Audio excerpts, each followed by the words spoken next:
I've been in dogs since 1991. We breed dogs that we want to train. I was out here in western Nebraska riding Harleys and training dogs. I don't sugarcoat anything, and if you don't like it, tough.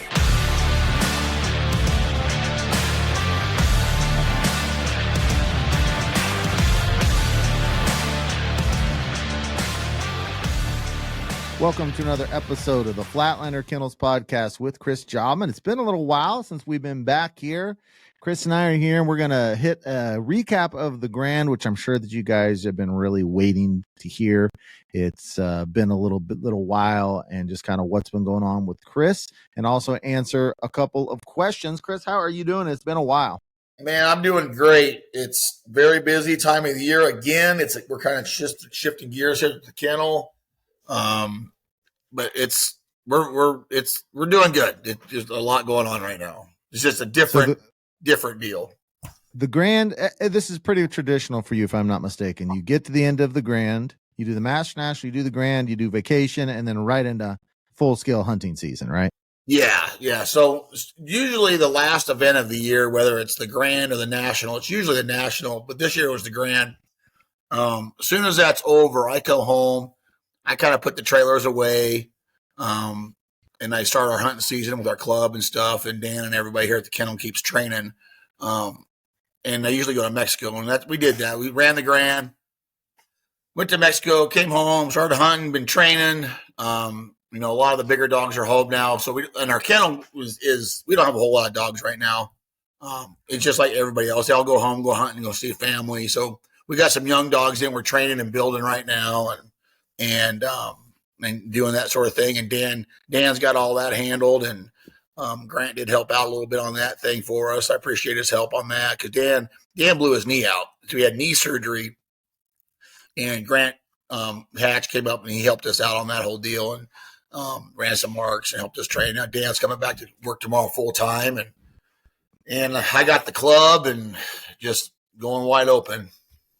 So how many dogs? Because I know you're at maximum. You're in the 80s typically, right? During the summertime. Yeah. And what are you at right now? How many have gone home to hunt? We have less than 20.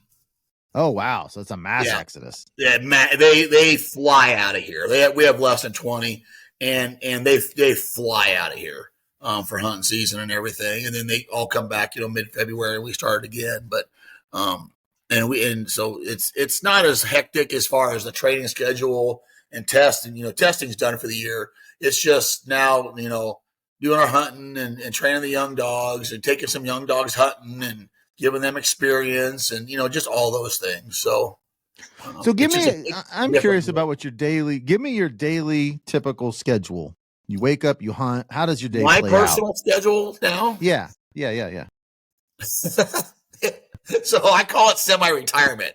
So now that Dan's back to training, I won't be training at the kennel anymore. Dan's got all the young dogs. He's very capable, does a great job for us. So he's training all the young dogs, him and Jake. Jacob is our kennel help, and he's on full time. But my personal schedule is I get up at 4:30 every morning. I go hunting with the club guys, my club. I go hunting every morning, and I'm putting in goose pits in the afternoons. So now that we're done hunting, then we'll put in some goose pits. And when the geese get here, we'll be ready for that. And I just hang out with the guys at the club. If they need anything at the kennel, I do that. If they need help at the kennel, I come and help if I need help. But right now, my main focus is really on the club and managing the club and getting going on that. And like I said, if I just do it every day. I get up every morning. I go hunting every morning. And the guys aren't goose hunting in the afternoons right now because there's really no geese around here to shoot. So we're putting in pits and getting the club ready to go. And then if they need my advice at the kennel or whatever, I'll do that. But I call it semi-retirement. It's not really retirement because I'm working my butt off, but get up and go hunting every morning and just kind of see what the day brings. Well, I'm glad to hear that that's how you run your schedule, because I've seen your schedule during main training season, and there's just no way you could keep that up all year. No, it's too impossible. Too much. It's too much. With all that hunting, I'm glad. So how's your hunting been? It's been slow. The birds just aren't here yet. We're averaging about 10 or 15 birds a morning right now. And it's like this morning we killed 8. Yesterday we killed 16. But this big full moon we have is killing us. The birds are acting real weird. They're not going out like they normally are. But we don't have a ton of birds here anyway. They're still up north. Hopefully, I think we're going to get a little push this week from up north. But there's a bunch up north. I know people are in Canada. The ponds in Canada are still open. They're not even froze. So there's that is gonna. Have you looked at the weather up there in Canada and North Dakota over the next 10 days? They're gonna freeze. Their shallow water's done for. Yeah, it's done for. But the river, so we get a lot of birds from eastern Montana, and so those rivers and stuff are open up there, and it's working out perfect because I don't want them all to show up at once. I want them to trickle in slowly and over time. And they're starting to do that now. Like this morning, we had a really nice bunch of 10 gadwalls come in and do it to about 15 yards. And we got a bunch of those. And that's the first gadwalls we've seen all year. So, and we're starting to see some widgeons and stuff too. So they're starting to move. Have you killed any mallards? Are you killing mostly mallards? Yeah. No, we've killed mallards. Yeah. 50-50. We're probably 50% mallards and 50% off ducks right now. Teal, gadwalls, widgeons, that sort of thing. I've killed 60 ducks and not a single mallard drake. So man, not a single one. My Elijah, which Elijah, he's actually gotten the waterfowl bug this year. It all of a sudden hit him. And so he is all into it. He's hunting every time. So we've had opportunities at like three mallards, and I'm like, this year's get him, take him. So he's killed 3 drakes. But yeah, he is just fallen. He's gone on almost every single hunt. He just loves it. Wow, that's awesome. That's awesome. So like we're still training. The weather's been really nice. It's been 60 degrees almost every day, and we're the kennel's still rock and rolling. We're still training. I'm going hunting. Dan's hunting, Jake's hunting, and training, and it's just everything's kind of changed a little bit. We don't have clients here every day now. We kind of shut that down a little bit, and it just focusing on the dogs and honestly kind of recharging our batteries, so to speak. That we're getting up early, we're going hunting, we're doing those sort of things, but it's a different mindset. It's a different type of stress. It's a different deal. It's not loading up the trailer every day and clients here every day. It's slowed down for that, which we all needed it. I mean, we're worn out for sure, but we've had a really good year.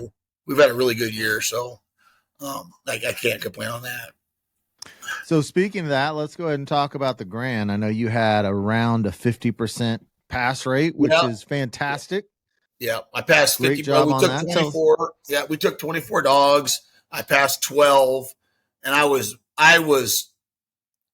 keep saying this, but I was so close to passing damn near 16 to 18 of them. It was so close. I mean, they just went out here and there, and it was really, really close. We passed 12, made my, I can't remember, I was going to write this down, 57th or 58th Grand Hunter Retriever Champion. I can't remember what the number is. It's 57, 58, so somewhere right in there. So they're getting close to 60.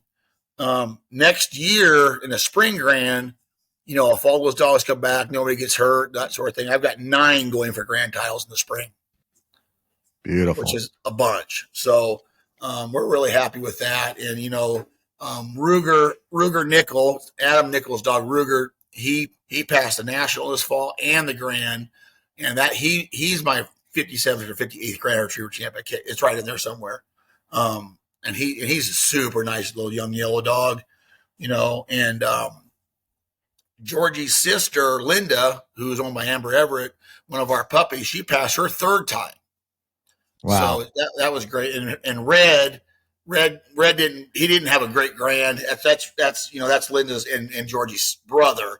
Mm-hmm. He didn't have a great Grand. He kind of came in on a down low, on a down cycle, and he did okay. He didn't pass, but he was really close. I got, like Granger passed, it's his first pass. Number of dogs, their first passes. And Byron Hassel's a good friend of mine, a really good client, a good friend, member of the club. He's got 2 dogs now, Maverick and Charlie. And Maverick is 5, and he got his 4th Grand Pass and his M&H this year. His other dog, Charlie, female, is she got her 5th grand. She's 4 years old. She got her 5th grand pass and her 2nd Master National pass. So they did fantastic. Preacher Tracy, a super nice young dog from Colorado, got his first pass as a 2-year-old. Rip Edgecombe, he was really close to passing. So a lot of these young dogs we've got coming up are really doing a good job. Dan, who's my assistant, his dog Buster passed the national and the grand his first time ever running. It did fantastic. So we've got a nice group coming. Indy Toft, which is Vader, who I own Vader, and we'll talk about him in a little bit. That's his sister, Littermate's sister. She got her 3rd pass. Flash got his 8th pass, 8th, I think. So he passed too. He got his 8th pass. What's the most number of passes you've ever had on a dog? 9. 9. 9. Is that Jet? That was Jet. So Vader, Indy, Charlie. Let's see here. Charlie, Vader, Indy. They're all Flash puppies. They're all his puppies. So Vader and Indy are litter mates, and then Charlie is about a different dog. But that's a Flash daughter. That's a Jet daughter as well.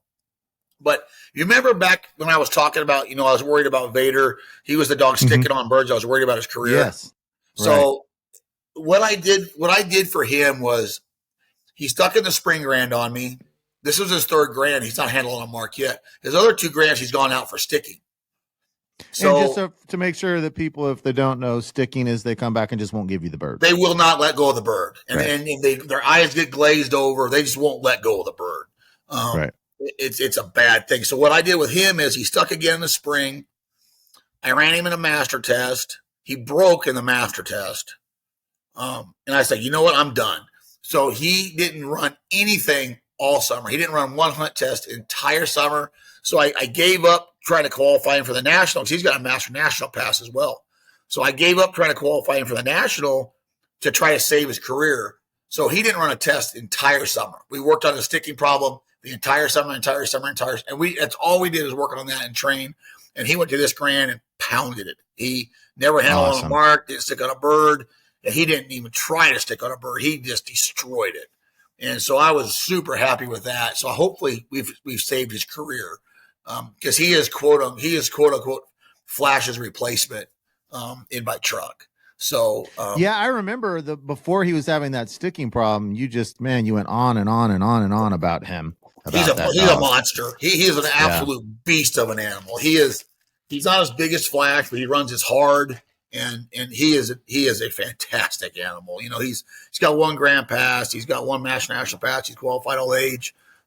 He's a fantastic dog. So I hopefully we got that fixed, and those problems like that's never really fixed. I don't think that you just have to maintain it all the time, and you be on the lookout for it. And don't let them regress, especially during the hunting season. You got to watch how they deliver birds and that sort of thing. And in the hunting season, if he can get sticky during the hunting season, that's a really good time to correct him because he's going to be really excited. So, but he hasn't tried to stick this hunting season, so I was really happy with that. I was really worried about his career was over, and it's not, thank God. So because he's a real deal. Couple questions on him. So how many did you run him in any hunt test to warm him up before the grand? So the next thing you did was the grand. I ran him in a master test at our place at the end of August. And that was kind of like, so I didn't have him entered in the grand yet. Or maybe I did. But anyway, I ran him in our master test, and that was like a test. And he did great. He never stuck on a bird. He did great. But that was on this property. So you don't know if that's going to carry over because he didn't stick on this property, but this is where he trains every day. Right. But you don't know if that's going to carry over to an actual test on a test situation in a different area. So I was a little bit nervous about that. But it did carry over, and he didn't stick. So I was really happy with that. Yeah. So, and now with the sticking, sometimes they'll do it in hunting as well. Yes, because see, that's what people don't understand is in hunting, that's kind of as high and excited as they're going to get. They get excited at hunt tests too, don't get me wrong. But Vader doesn't, he is excited as a hunt test as he is hunting. Some dogs get more excited at a hunt test than they do actually hunting. Georgie does for sure. Yeah, he's excited everything. And so when in hunting, when he's really high and really excited, that's when they stick. And I watch for it all the time, and he's not done it since. So hopefully it keeps that way. So if they do it in hunting, I would assume that you give a very aggressive response. Correct me if I'm wrong. How do you handle it if it happens in a hunt? It's very aggressive response. It is because that is where you get your that's where his emotions and adrenaline is taking over his brain, and that's where you can get a really, really good correction on that. And how I did it on a sticking problem, I would say the command give, and I would a real high neck tickle. Let's just say low high neck tickle. Right. I'd say give, and he'd spit it out. And then so when we hunt, I always have the transmitter on me, and I always make you come into heel. I always make you sit down. So do the repetition muscle memory stuff. Don't just get in such a hurry that just rip the bird out of their mouth, like pull it out of their mouth, because then that's when they grab onto it. So I make him come in, sit down, deliver it properly, and if he sticks at all, I get onto him with the collar and say give, and he spits it out. But he hasn't done it in hunting. But I'm really conscious of making him come in and do all the mechanics right. Because if you get sloppy on the mechanics, then you start sticking, then everything, there's more birds, and then you miss that chance of correction, right? Because you're worried about the damn gateway that's about to come in. Who cares? So that's we have to be really, really careful of him and watch that all the time. So if you got a dog that sticks, that's something. Be ready for it during hunting season, because you might be able to get a great correction out of it. Now, do you stay calm and you let the e-collar do the work, or do you go alpha on him verbally and aggressively along with the collar?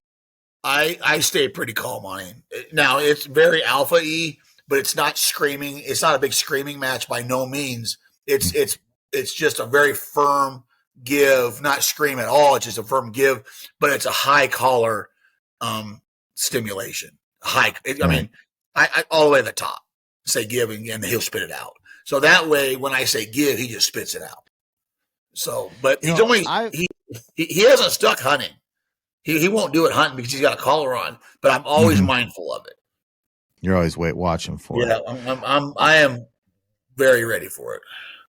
At this point, I think I've been around you for at least 20 plus days of training out at FLK. I've never seen you get really angry, yell, and go to that. Is there ever a time and a place that you go and actually, I mean, I've seen you get into dogs and discipline, but I've never seen you just like scream, yell. Is there ever a time and place for that?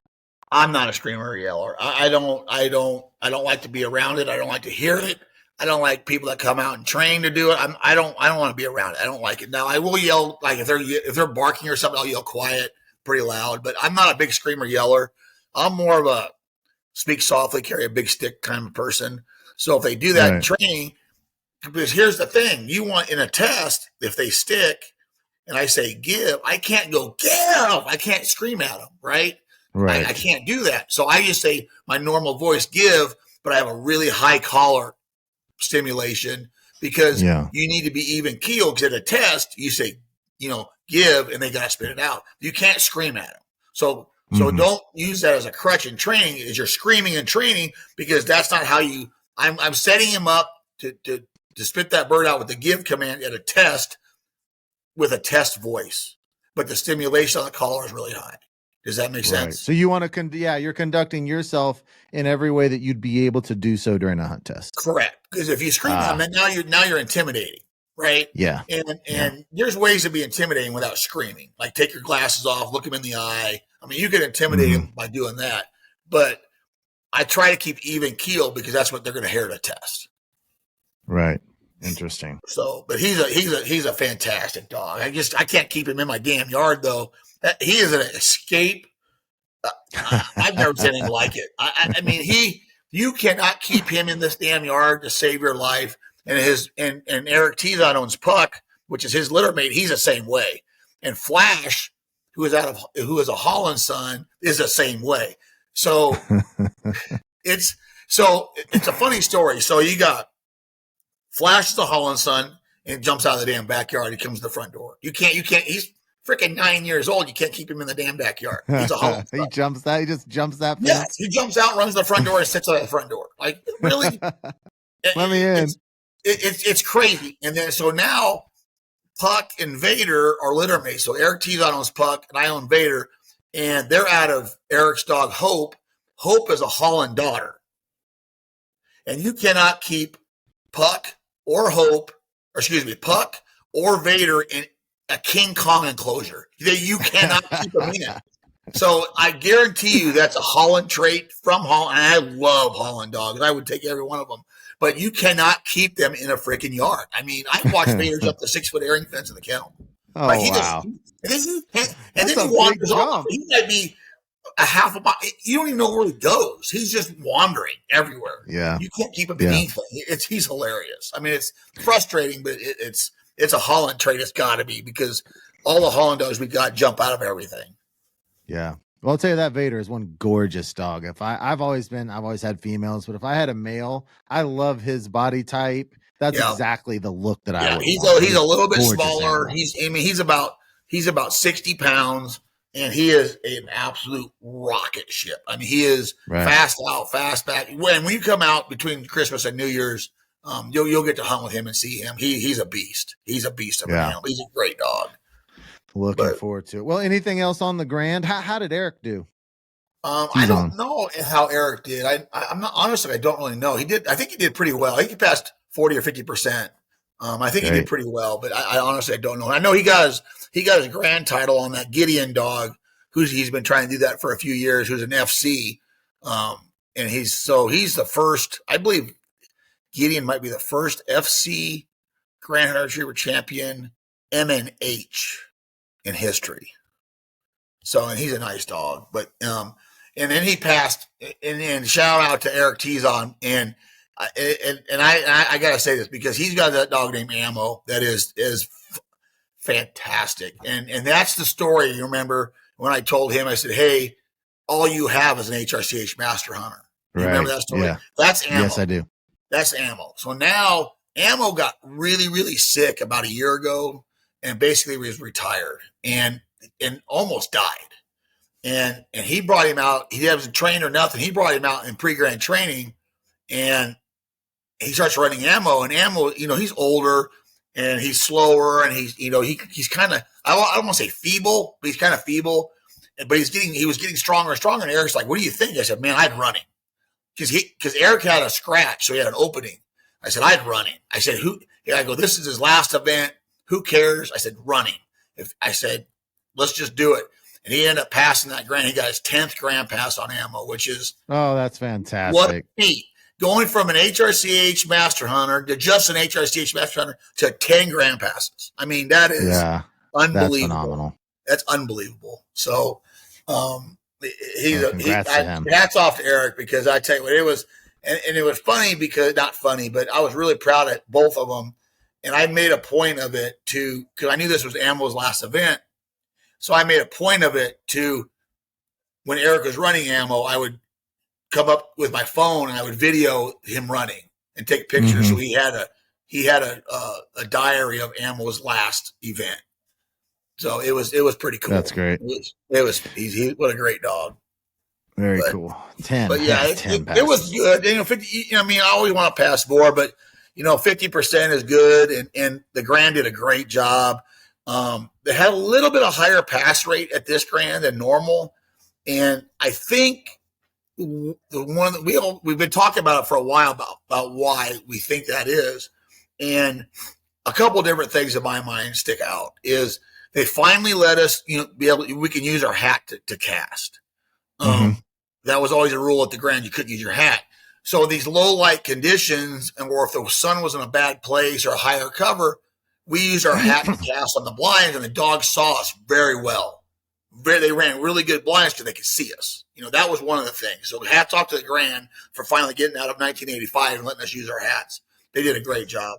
And then where we were at Bush Wildlife Area, just by St. Louis.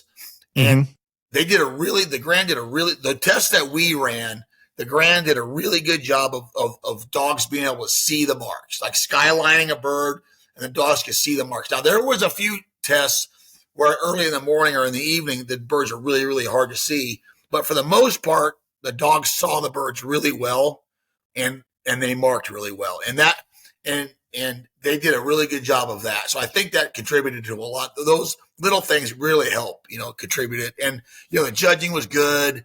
I mean, it was a really good event. They did a really good job. So hats off to them.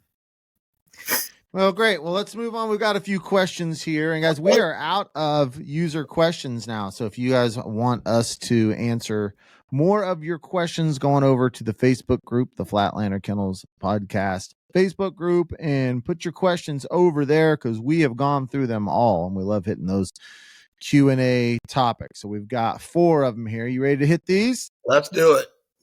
All right.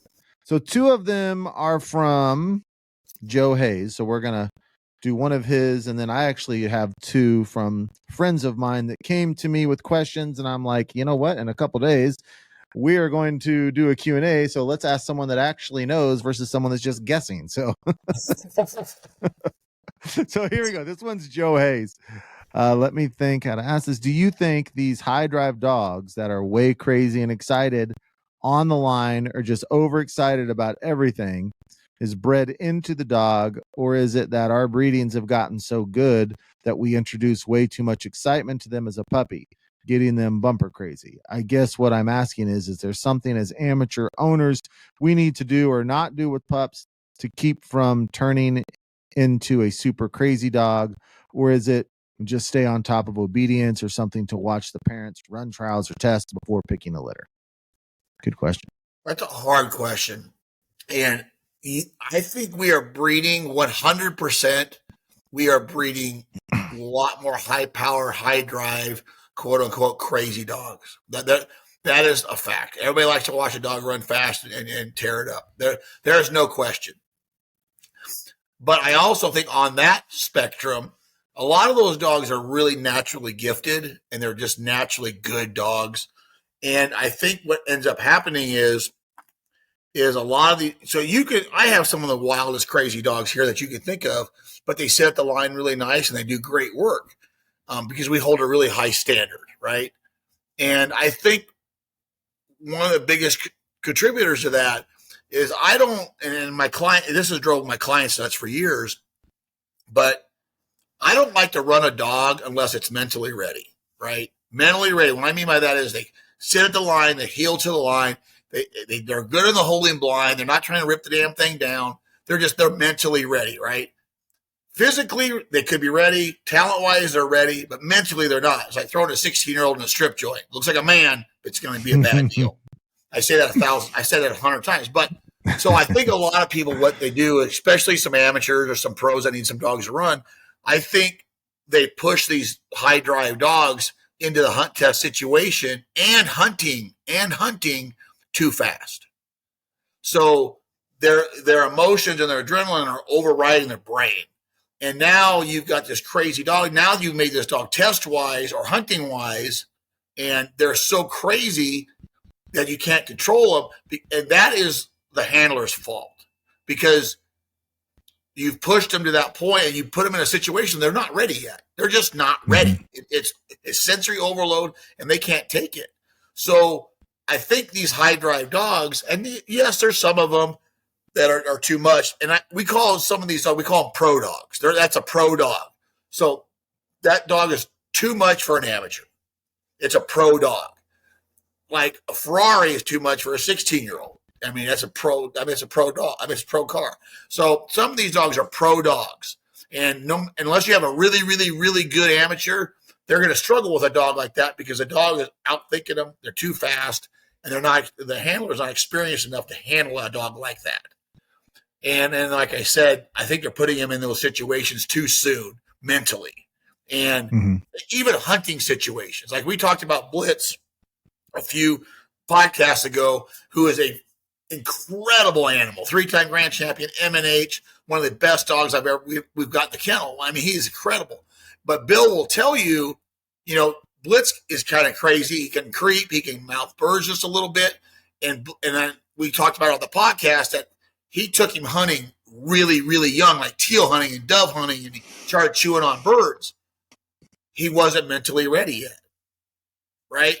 And Bill listened to the podcast, and he goes, "You're exactly right." I said, "I guarantee you he took him hunting too soon, blah, blah, blah." Because he had a question on our Facebook page. And he goes, I listened to it. He goes, "You're exactly right. That's exactly what I did." So he put him in a hunting situation too soon, and he wasn't mentally ready. And people just have to have patience with dogs like that. Yeah. Have you listened to any of the Hunt Test Hobo podcast, which is Chris I have Rudd's? not. No, I have not. There's an episode on there I would love to have you listen to and us just talk about. He sits down with Barton Ramsey, and they just talk strictly British dog breeding versus American dog. And it's like just such a candid conversation. And Chris completely pushes him different on animals. it. Two completely different Right. animals. And I would love for you to listen to that whole conversation and have a conversation with you about it, because it was so fascinating. It was such a fascinating conversation. Yeah, and you should Barton, listen to it sometime. And Barton is he's a big British guy, but and I've trained a lot of British dogs. We got Shaker here, the best one ever. We have those dogs. Shaker's a British dog. He's the best hunt test British dog in history with his resume. But they're a very different animal. And right, they can be trained. They're just I'll listen to it, but they're a different animal. It's just such a candid conversation, and Chris doesn't mince any words to what his thoughts are on it. I mean, it's a real cordial, great conversation, but I mean, they're pushing each other. It's a really interesting. I was on. Listen, you gotta understand something. Barton doesn't run hunt tests and stuff. He doesn't get to the level of, and I'm not saying anything bad about him. It's just a fact. He doesn't run the Grand. He doesn't run the National. He doesn't. Right. He doesn't in his world, in his niche. He does a great job. But would I personally own a British dog? Probably not, because I want more horsepower. Right. That's just what I have my personal. Now, will I train one? Absolutely. But I like horsepower. If you watch Flash Run and Vader Run and O'Malley and Breaker and Jet and all of it, I like horsepower. I like controlled horsepower. Right. And they're just a different animal. Yeah. And that's what this question made me think of, that whole conversation, because these American dogs are just so high powered. Like you said, those little Ferraris are just. They are. And Chris Aiken and I talk about this all the time. I love an AFC sire to like a Grand Hunting Retriever champion female or an AFC female. But you got to understand something. I'm looking for something very specific. So I've been doing this for 25 years. I can handle a dog with a ton of horsepower because I know how they think. Those dogs aren't always for everybody. Like if you had a big, super high-powered AFC on both sides, it may not have any more power than Georgie at all, but it may be too much. You don't ever know that. Chris is. I think Georgie may be a little too much. Georgie got plenty of horsepower. You don't need any more than that. Now, Chris and I talk about it all the time. He loves Grand Hunter Retriever champion to Grand Hunter Retriever champion dogs because they're genetically, that's what they do. They're controlled enough to run the Grand. He likes the dog that's more biddable, more controllable. He likes horsepower, don't get me wrong, but he's convinced Grand Hunter Retriever champion is the best way to go if you want a hunt test dog. And he's probably right. For the average person, he's probably right. I like a dog with a pile of horsepower. So I look for dogs like Vaders and Flashes and Breakers and Jets. I look for those dogs. I enjoy those dogs. Yeah. So now when you're doing breedings and you know that the breedings maybe are going to be for more on the amateur side, do you do anything to tone it down a little bit with your pairings, or is it always just like balls to the wall? I'm getting the highest octane animal when we breed dogs here, and I've said this 1,000 times, I breed dogs that I want to train, and I want to train horsepower. Right. And now I'm not breeding crazy to crazy, but don't get me wrong, but I'm breeding horsepower to horsepower. And if I have a female that maybe like this Faith dog that we own, she's a nice little dog, HRCH Master Hunter. She went to the 3rd series of the Grand or whatever she did.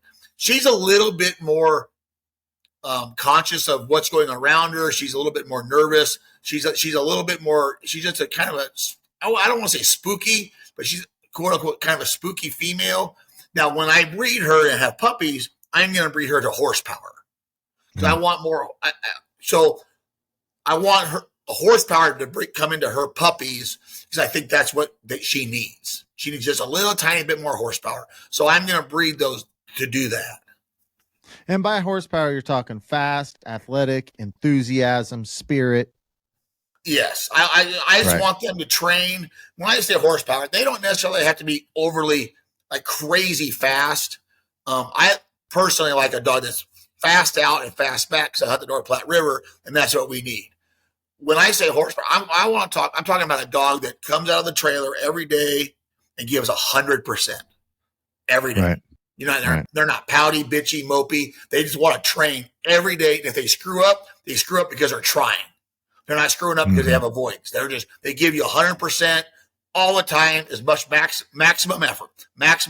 Just like human beings, dogs, if they give maximum effort, and if you're a human being or you're a dog, if you give maximum effort at everything you do, you're going to be successful. Period. In life. And the same way with dogs. If they give maximum effort, they're going to be successful. Now, will it happen overnight? Maybe, maybe not. But when their career is over, they're going to give maximum effort. They're going to be great. And they're going to do great things. And just like Georgie gives maximum effort all the time. And she's going to be great. And she is great. And if they don't give effort, those dogs are very difficult to deal with because you got to pump the choke, pull the choke, pump the gas to get them going. Dogs like that are hard to deal with because you don't know what they come out of the trailer. You don't know what attitude they got. You're like, oh man, here we go. But the dogs that give maximum effort are what I like. And before we get to the next question, Elliot, I forgot to say something. I need to congratulate a couple people. First and foremost, I need to congratulate Jason Thompson. He's a client and a really good friend of ours. He ran his dog, Cooper, in this Grand. It's his first Grand he's ever ran. So he owns a Grand Hunter Retriever champion, MNR, Ozzy, who I run for him. He ran his other dog, Cooper, in his first Grand. Jason's never even seen a Grand. He ended up passing Cooper in this Grand. He did a fantastic job. I was super proud of him. He was in our training group. Hats off to Jason. He did a fantastic job of Cooper. What a team. And another one I give so much crap to him, and I'm still going to, but Jeff Meyer and his dog Axel, who is a flash puppy out of Big Cottonwood Retrievers, still doesn't listen worth a damn, but he listened good enough that he did a great job. They went to the 4 Series of his first Grand as an amateur, never seen it, 100% amateur trained dogs. And he went to the 4 Series. He was literally inches away from going to the 5th Series. And I give Jeff a ton of crap, and I'm still gonna, but he did. I was really proud of him. I was really, I got onto him pretty hard during the Grand, but I did it from a place of love. I wanted him to succeed because in our Grand training groups, we really, really want our amateurs to succeed. Like we're all watching them. We don't leave until they're done. Amber did a great job. Jason did a great job. Jeff did a great job. Todd Whalen from Cheyenne did a fantastic job with his dog. He went all the way to the 3rd or 4th Series, did a great job with there. And it's fun to see these amateurs in our region who I don't really help Todd train, but I help, Jeff every once in a while. And of course, Jason, but it's fun to watch them succeed and do well. I was really, really proud of Jason and Jeff. And of course, Amber does a great job with her dogs, but it was fun to see. It was fun to see that. It was really, really fun to see that. I was proud of them both. But Jeff, awesome. You're still not off the hook. You have to listen better. You have to listen better. But Scott, that Flash son he's got, that Axel dog is phenomenally talented. He is he is a beast of an animal. He's fun to watch. All right, so we've got 3 more questions left. Let's do this. Let's do one more question, and then we're at right around 40 minutes. Then let's take the other 2 questions. And perfect. Chris is joining me on my other podcast, the North American Waterfowl Podcast, which was coming out the day after this airs on the FLK podcast. Let's do those 2 questions on the North American Waterfowler Podcast. Yeah. So if you want to hear those, and Chris and I are going to dive into more of his hunting stuff, a hunting trip he took down south for sand hills, what he thinks of the front coming in. And then also I've got a question for him on some stuff Georgie's been doing during hunting and a couple of these questions. So jump over to, when you're done with this, listen to this, go over to the North American Waterfowler podcast. I've been listening to your podcast. We listened to it going crane hunting, going to Oklahoma. We listened to it. It was nice. Entertaining. We listened to your Nebraska hunt. I'm like, oh, I know where he went. Man, that was, now we had a barn burner. It was no mallards, but man, you cannot get a better hunt. It was, and it was capped off by a group of 50 widgeon. And you're staying in a tent. Oh my God. And you're staying in a tent. I'm out. I'm out. Take me to the Holiday Express, and I am out. I'm out. These tent cots, man. Oh, they're so comfortable. Well, I'll tell you what, there is an Airbnb up there that is absolutely gorgeous that you would love. Maybe sometime I can bring my wife and I can get you and Eileen up there. If we get an Airbnb, I'm in, but I'm not sleeping in a tent. I have a job and I'm not sleeping in a tent. I'm not doing it. I love the tent cot is so comfortable. All right. I may try to get you up there because there is this most beautiful Airbnb that overlooks the hills, and I would do that. I'd like to see. That'd be fun. That'd be fun. It's a great area. But yeah, we burned them down one day. Boy, that was quite the trip. That's awesome. Right, let's go into this next question. This comes from my personal friend Ben Myers, and he runs Flight Day Ammunition. Are you guys shoot bismuth? We shoot place, Boss. Right? We mostly shoot Boss. Yeah. Which Boss loads are you shooting? I'm not shooting. Well, it depends. If I'm shooting my 28, I'm shooting like 4s and 5s. If I'm shooting my 20, I'm probably shooting 4s and 5s. But they've got two shells. They've got like the War Chief, and I can't remember what the other one. No, I'm shooting the original, whatever the original one is. Yeah. So I need to get you switched over to Flight Day ammo. It's actually, they use a longer wad, so it's the same price as the ones you're shooting, but a little better pattern because they're using the longer wad. Well, if they want to supply the club with shells, we'll pump them. It's well, I don't know if they'd give them to you for free, but nice try. I bet you Boss in this region.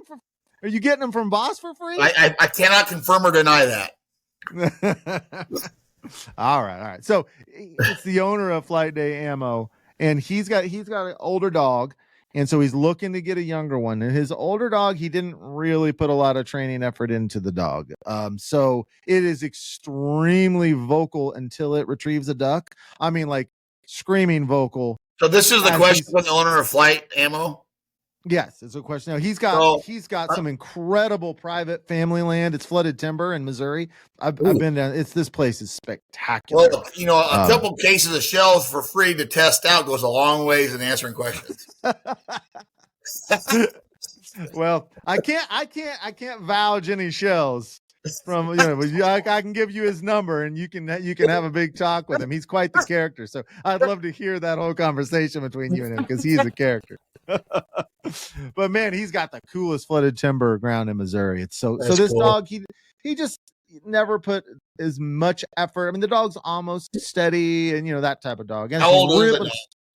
Like 8, 9, 10 years old. It's already got gray on its chin. It's super, super vocal, like screaming vocal until it retrieves a duck, then it's quiet. But the question is not about this dog. The question is about the next dog. He kind of wants a flash son is what he's kind of wanting, but he's afraid that if he gets one too soon and it's around this dog named Henry, that the behavior is going to transfer is his fear. And he wants to know, will behavior transfer if you get a pup? Will that the behavior he doesn't want transfer from one dog to the other just by being together? It kind of does. And the reason why I say this, the reason why I kind of know this, I kind of think the same way, is because let's just say you're driving down the road in your dog trailer, right? And you have 1 or 2 dogs on there that bark when they go down the road. They get the rest of the damn trailer barking. If those dogs aren't on the trailer's quiet. Right. So that behavior gets all the rest of them wound up, and they all start freaking barking. So he's got to be really careful of that happening. But here's the thing. Here's how to stop that. Don't hunt the young dog with the old dog. Why would you hunt them together? Right. You have the old dog, hunt that old dog. And now so he put that dog in a hunting situation, a very high, intense, hunting situation. And that dog started making noise. So that's what I was getting to earlier when we were talking about. He put that dog into a situation that mentally wasn't ready yet. Right. And it started that whole process. So why would he, and I'm not saying anything bad about him, but why would you put your young dog in that situation with your old dog, hunting them together when you don't need to? Why even risk it? Yeah. And that's his fear. It's a time for him to get a dog. If that dog is 8, 9, 10 years old, now is a time for him to start getting another dog, because I'm going to tell you, you get a flash son, it's going to have power and go. That's all there is to it. Mm-hmm. They're all like that. Every one of them. I trained 100 of them. They're all like, but he needs to start getting that dog now and training it, or have it trained. Flatlander Kennels, Bear, Nebraska would train that dog for you. But get that dog trained, and when that dog is trained to a certain level and mentally ready, then hunt that dog. And you have the best of both worlds. You already have a hunting dog. So don't push your young dog. But you need to get your young dog started now, because in 2 years, when that dog's ready to hunt, your other dog's going to be retired. And it probably should wait 2 years if you want a dog that's more under control. Let it grow up and let it mature mentally and train, instead of throwing it to the wolves at 6, 7, 8 months old, like I see a lot of people doing, and the dog's not ready for it. It's just not ready, and all these bad habits start. So don't hunt the dogs together, for one, and for two, start your young dog correctly and let it mentally mature. And if the dog's not mentally ready to hunt at a year old, then wait till it's 2. Or wait, I mean, you have that great option, because you already have a dog that's ready to hunt. Okay. Well, I will have him listen to this, and I think that's going to be really helpful, because he's like, I do not want to transfer these behaviors. So if he can swing it, we would love to train that dog for him and instill those really good basics, so that you don't have that problem. And I can help him along the way to do that. And I'll say, listen, he's not mentally ready to hunt yet. You have your other dog that's just hold off this season. And that's the whole key, because like you said, you're going to have that dog 8, 9, 10, 11, 12 years. You're going to hunt with it. And what's the hurry? You already have a dog. What's the hurry? Because you're going to have to deal with this dog the rest of your life. So, take your time. Cool. All right. Well, I think that's a good ending point. Those of you that listen, if you want more Jobman, you can go right now. Well, actually, if you're listening to this on Wednesday, on the release date, it'll be the day after, but you can get more of him over on the North American Waterfowler podcast, where we answer a couple other questions and that. But, well, you got anything else to say? I'm good. I am good. I'm glad to be back, and we need to do some more of this. I know last winter we slacked off, but we're not going to do that this year. So keep the questions coming, everybody. Love to see maybe some hunting questions. If you have a hunting dog, maybe not. If you have hunt tech, whatever, but we would like to see something, and we'd love to see more interaction on show us videos on our Facebook page of your dog actually hunting. I want to see that. I love to watch dogs actually doing what they want to do. That's fun. Yeah. All right. Well, let's close it down. All right, guys. We'll see everybody. I see. It's been so long, I can't even do it. See everybody at the line. Take that in. Gotta strike